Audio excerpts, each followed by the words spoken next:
All right, welcome back. I'm Super T, the Visionary, and this is Pure Alpha.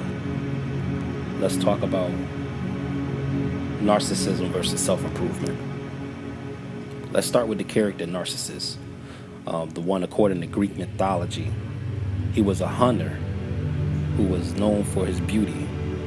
He was the son of the river god Cephasus and nymph Lyripope. He was proud and that he disdained those who loved him.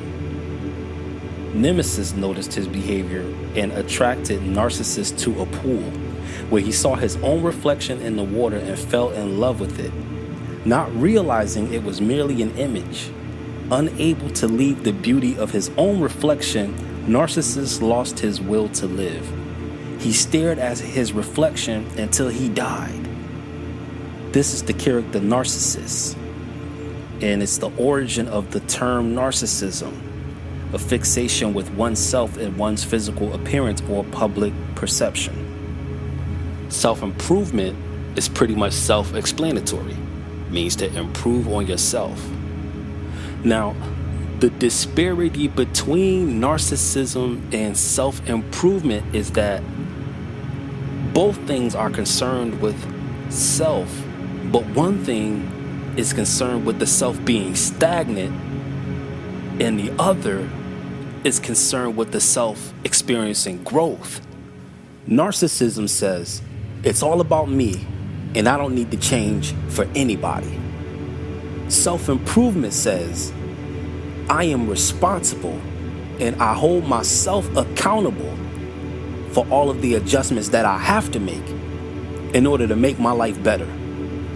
See, there's nothing wrong with loving what you see in the mirror, but there is something wrong with loving what you saw in the mirror more than what you see now in the mirror. And life is a mirror. It reflects exactly back to you what you give out. The reason why we are not succeeding in 2018 is because we're exactly the same person that we were in 1998. We're holding up the mirror wrong. We're seeing who we were instead of seeing who we are. So we end up catfishing ourselves because we're holding up an image of us that no longer exists.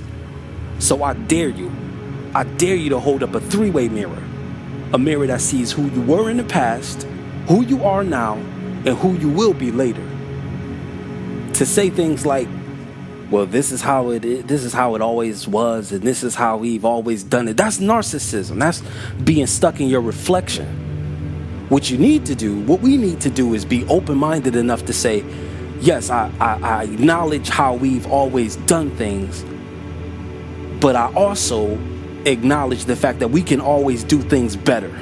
And can we please let go of that belief that it doesn't matter what other people think of us? It does matter what other people think of us. It matters when you send out that resume and when you apply for that job. How people think of you is directly linked to your survival. People who can't be told anything, they're narcissists because they're not willing to look at what could be, but instead they're so stuck on where they are and what they are. When you're trying to move forward, one of the hardest things to do is to hang with a person that's stuck in the past, that always want to reminisce and always want to talk about how things were. We're not there anymore. We're not back in 1997. We're not that anymore. We have to be accountable for what's happening right now, and we have to be relevant.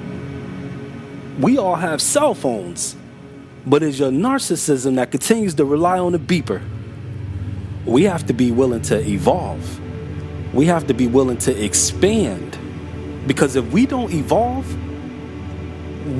what will happen to us will be exactly what happened to the other species that could not evolve. You know what happened to them? They went extinct. So you have two choices. You can either evolve or you can go extinct. That's your choice.